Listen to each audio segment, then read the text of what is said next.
This man was allowed to go undetected for so long. Hello and welcome to True Crime Rocket Science, the most authentic voice in true crime. Recently, I think on the 24th of July, the documentary Madeleine Mccann, The Hunt for the Prime Suspect, appeared on ITV in England. I don't think it's proper that documentaries like this go unopposed. I don't think they should be allowed to just air and then somebody reviews it, and often it's reviewers who review television shows. They don't know anything about true crime, that they're not specialists on this case. I don't think it's right that these documentaries sort of grandstand, basically doing a favor for the whole McCann circus. It just sort of makes the circus go on and on and on. And I don't think it is right that it continues unopposed. I think every time there's a fucking nonsensical documentary like this, it needs to be addressed, and one needs to sort of look at it and not just shake our heads, but kind of say, this nonsense has got to stop. So I'm not going to do a blow-by-blow of this entire episode. I'm going to focus on a couple of aspects in it. I think this might be a 3-part series, but each part's going to be really short. In this episode, I just want to deal with the story that is sort of summarizing, like, the classic, this is what we know actually happened. And I just want to show you how absolutely poor, how absolutely pathetic the sort of, these are our researchers, and this is the sort of knowledge we have of, this is like the obvious stuff that we know. And I just want to show you how pathetic that actually is. So the documentary sort of starts off with, I guess in the first 4 minutes, it sort of got a story about a woman who is at a playground with a child in 2017, I believe, so 3 years ago. And Christian Bruckner is there. And there's an incident where he's, I think, in the middle of this playground. I think he's masturbating or something. He's got his trousers down, and the mother's obviously quite traumatized, and it's a disturbing incident. But this is the part that's ridiculous. Is the mother says something like, "I was so worried afterwards. I was so shocked, because he could have taken my daughter, but he didn't." If Bruckner is a pedophile abductor, then why hasn't he abducted anybody since Madeleine? I mean, if he got away with abducting Madeleine with the whole world watching, that's what a clever, crafty pedophile abductor is. Why hasn't he done it again? Why did he go to a playground and do what he did and not abduct a child? Why weren't children going missing from Portugal for the 10 plus years following Madeleine's abduction? Because he's isn't he a sort of a, that is who he is by definition. His profile is he's a pedophile, and he's a pedophile abductor, right? So why didn't he take any other children after that? In Portugal, anywhere else? Is there any evidence that he did take any children? At about 5 minutes into the documentary, a little bit less than 5 minutes, the classic McCann story is sort of retold. It's a story that you've heard hundreds of times, and it's not the true story. It's not what happened. It's not accurate. What I can also tell you is it is basically the version of events from the McCanns, right? It's the version of events also from the Tcrs 7 to some extent. On May the 3rd, they went for dinner with friends at a tapas bar, just across from their apartment in the holiday complex, where their 3 children were asleep. So there's your first error. Really, were all 3 children asleep in the apartment? So the McCanns went out to dinner and they left their children. Really, were all 3 children asleep? It seems a very, very simple question, because this is what they're starting out with their story. All 3 children were asleep. That's also the story that the McCanns told. You know, they put all 3 children to bed. You know, there was like a nice bedtime story, and that they left their children in the utmost perfect care, and then they went to dinner. And then suddenly something strange happened while they were away. Obviously, they leave the apartment, and then while they're away, some force of darkness sort of descends on the apartment, and strange things happen. There's no evidence. There's no sign of forced entry. There's no credible witness. One credible witness saying, "I definitely saw someone go in there. I also heard something breaking. I saw a child being carried out. I heard her crying. I saw him running." Nothing like that. There's nothing like that is consistent in that way. There's nothing that stood out. But anyway, so you kind of have the situation, the story from the McCanns and the Tcrs 7 that they left their children, and their children were all fast asleep. It was all fine. And this is where the media are either schizophrenic or stupid, or they've got sort of selective reasoning. I don't really know what the word is, or schizophrenia. But how cadaver odor works is a body's got to be lying in stasis for at least an hour to 2 hours for cadaver odor to be found. Now they found cadaver traces in the McCann apartment, in the flower bed below the balcony, on certain items. This isn't just like a single potential trace. This is multiple traces. Even in the cupboard of the McCann bedroom, inside the cupboard, on the key fob of the rental car, etc., etc. Now the question is, how could it take 2 hours for cadaver odor to form if the McCanns went to dinner and the 3 children were all still alive? You need about 2 hours for a body to be lying somewhere in order for that odor, those chemicals to take place. So this first point made by this ITV documentary, that all 3 children were asleep, how do you know? Nobody saw Madeleine asleep. And in fact, there seems to be more evidence that Madeleine wasn't asleep based on what happened on previous nights, where the upstairs neighbor said, "I actually heard a child crying, calling out 'Daddy, Daddy,' for about 75 minutes. That is Pamela Fenn's statement. And she said the only time that crying stopped was when the parents arrived back. And what time did they arrive back? Well, after 11 p.m. So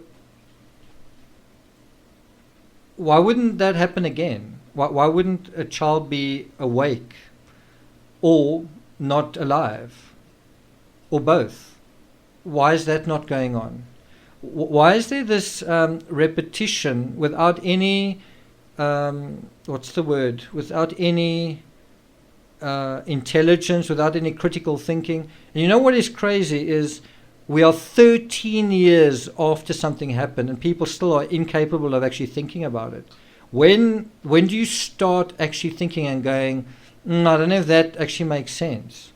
Or do you just keep following the same formula over and over and over again, and you say, but I don't know why it's still a mystery. I don't know why we don't understand what happened here. I don't know why we can't solve this mystery. Do you know why? Because there's something wrong with your thinking. You know what's wrong with your thinking? You're not thinking.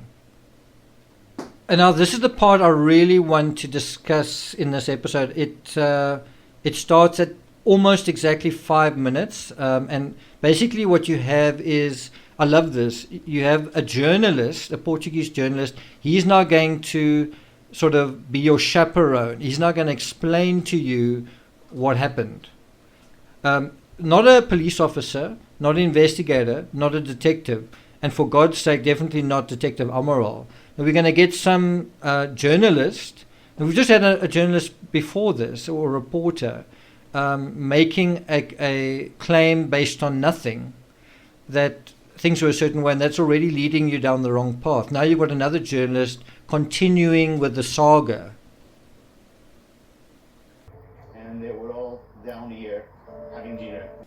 So that's also interesting. So this journalist is saying they were all down here having dinner. Who's they? I'm assuming it's Kate and Jerry. Okay, so there they are. And I'm assuming it's the Tapa 7. So all of them are down here having dinner. Is that right? So how do you know that? How do you know they were all down here having dinner? Well, isn't it because that's what Kate and Jerry said, and that's also what the Tapa 7 said? So that's how we know they were all down there having dinner. Because what's kind of interesting is there are other people who say kind of two different things. And the one thing is, on other nights, they didn't seem to be doing these regular checks, right?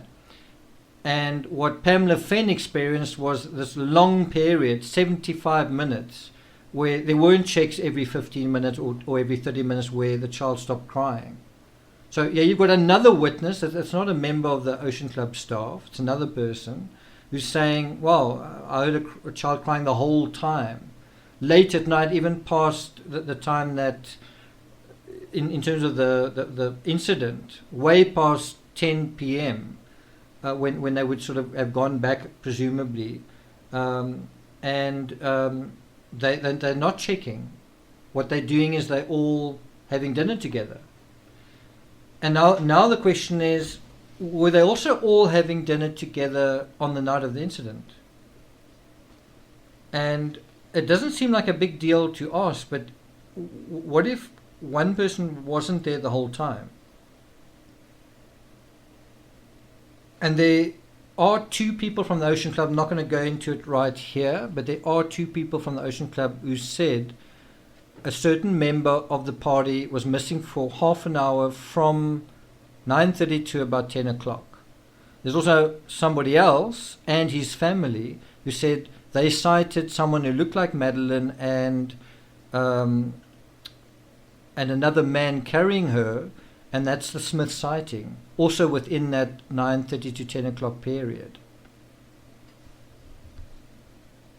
So when you have this journalist saying this is where they ate, he's making the exact same assumption about, well, like the children were all asleep.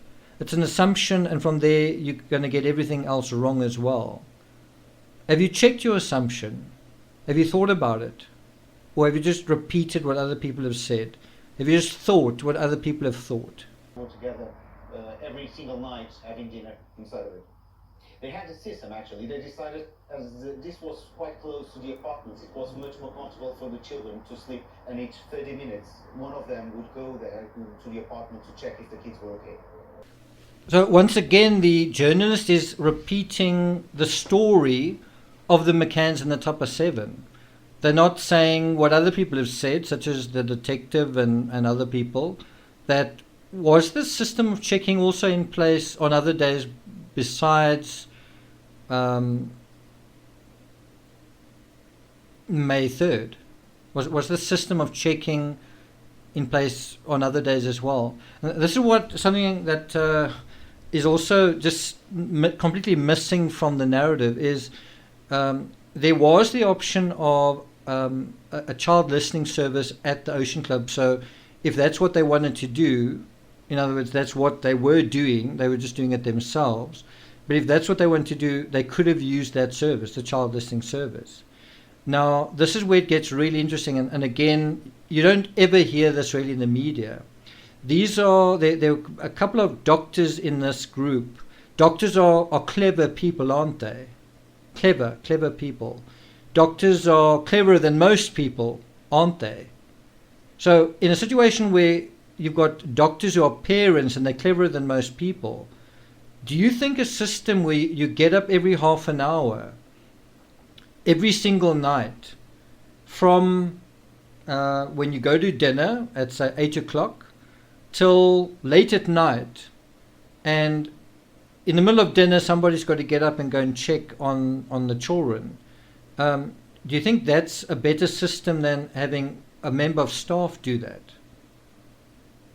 Then you say, yes, I think it is a better system. They're actually being more caring, right? Well, how about this? How about a system where when a doctor or somebody gets up to check on their children, they don't check on the other children as well. They only check on their own children.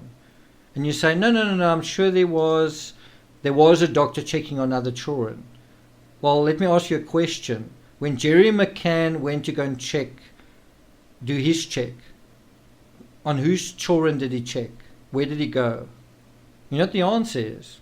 He only checked on Madeleine. So let me ask you again.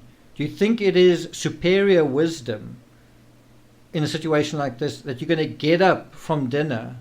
You sort of go to dinner and then you order something, then you get up and you leave dinner while you're on holiday. And you go and check whether your child's asleep. Then you come back. Then somebody else gets up and they go and check. And it's not only that, it's also other people checking on their own children. Do you think that's a clever system? Really, do you think that's a clever system? If you don't think it's a clever system, then why do you think doctors were using this system when they are clever people? Is it because they were stupid, or are we stupid to believe them?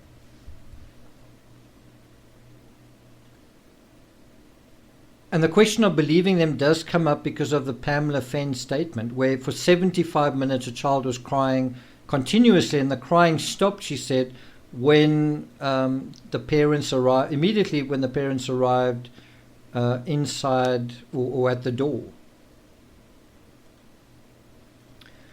There's also the other problem, which is that some members of the Tcrs 7 said the checks, unlike what this journalist is saying, that the checks weren't going on every half an hour, they're going on every 15 minutes.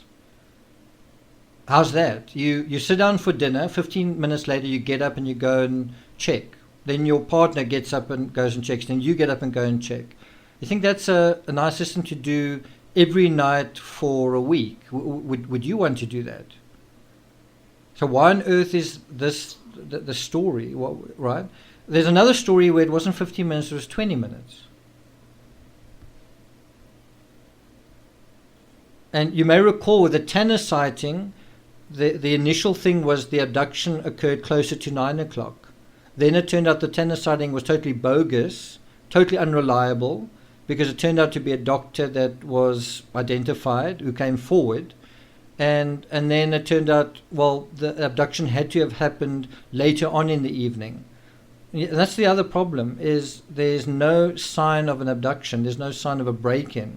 There's no breaking and entry. There's no sign of something that is damaged, clearly damaged in the apartment. And Bruckner was supposed to be a petty thief. Why didn't he steal the camera that was out in broad, not daylight, but on the table right there? He was a petty thief. He didn't have any money. Why didn't he steal the camera? But that night their system went terrifyingly wrong. Jerry had checked the kids before, a friend had checked the kids before, was Kate McCann turn at 10 o'clock. She leaves the restaurant, she walks this about 80 meters distance to the apartment. So that's another part that is not strictly accurate, where this journalist says Jerry checked on his kids and then someone else. And why don't they identify who that someone else is? I mean, don't people know? Doesn't he know?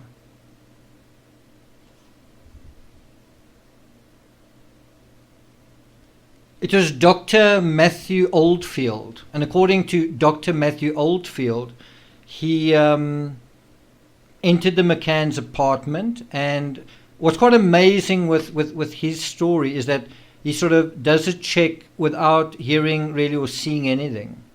So he does a check, he sort of can see through the slightly open door, he doesn't see Madeleine, and he doesn't really hear anything, and then that's his check. So his check is like a non-check. His check doesn't really confirm anything. It's kind of like, I'm going to get up from my table, I'm going to check on your children, even though you're not checking on mine. I'm going to check on your children, and then when I get back, I'm going to sort of say, well, I did the check, but I didn't really actually look inside the door. I didn't actually check. I mean, I checked, but I didn't really check. And this is kind of quite convenient, because you kind of have the thing where you're checking, so you did your duty, you weren't negligent, except that, and also you can't sort of tell, well, was Madeleine taken at that stage or not?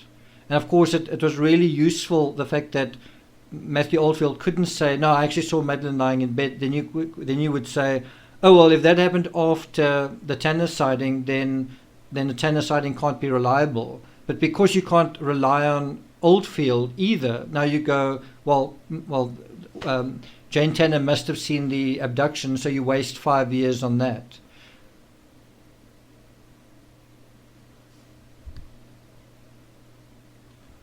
What's quite interesting with Jerry McCann's statement is that he kind of suggests that while he was in the apartment, the abductor may have just left. The abductor may have just been there, or may have been sort of skulking around. So Jerry's almost saying, while he's there, the abductor's also around. The other problem is, according to the story of the McCanns, is the abductor breaks in through the windows. It's supposed to be a situation where he goes in through the children's bedroom window. I'm not sure if it's in and out through the bedroom window, or in through another entrance and out through the bedroom window, but either way, the abductor was supposed to open the shutters. And anyone who's lived in Portugal, I visited Portugal last year, those shutters make a tremendous racket when you open them. I'm talking about even when you open them the proper way, they make a really loud noise. And in a situation of high rises and apartment buildings facing apartment buildings, at night it creates echoes.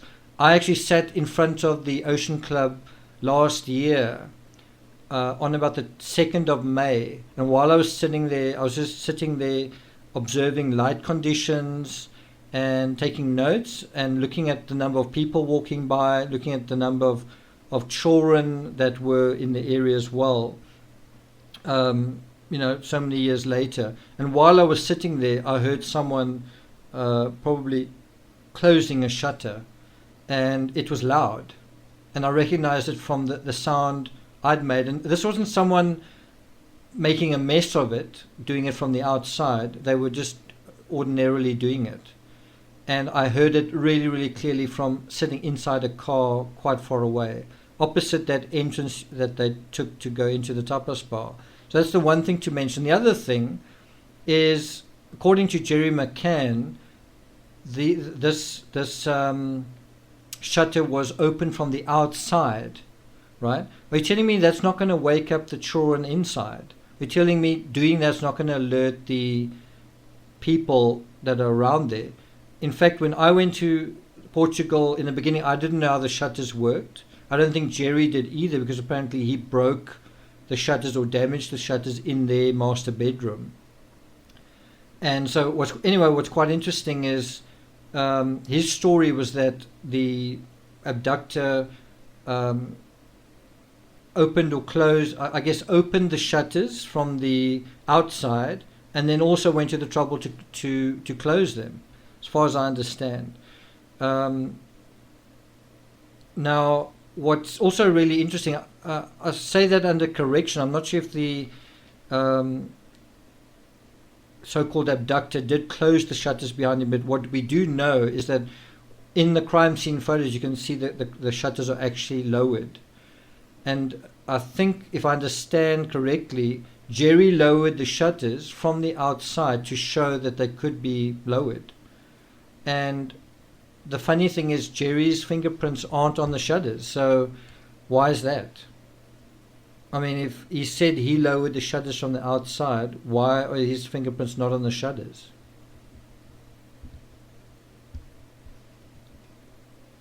There is a big window over there.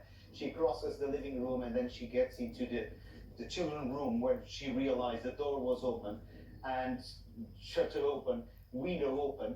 Twins were sleeping, but Madeleine wasn't in the bed. When you look at the crime scene photos, it doesn't look like someone actually slept in Madeleine's bed. It doesn't look like a bed that was slept in. Another thing that is worth noting is that cadaver odor was found, or there was a cadaver alert on the cuddle cat, which was on Madeleine's bed. Does that mean Madeleine died at her bed, or does it mean that the cuddle cat was taken from somewhere else and put at the bed to make it appear that Madeleine was sleeping in the bed? The other thing that, of course, none of these journalists seemed able to think about is how on earth do two children stay asleep when you just open those shutters?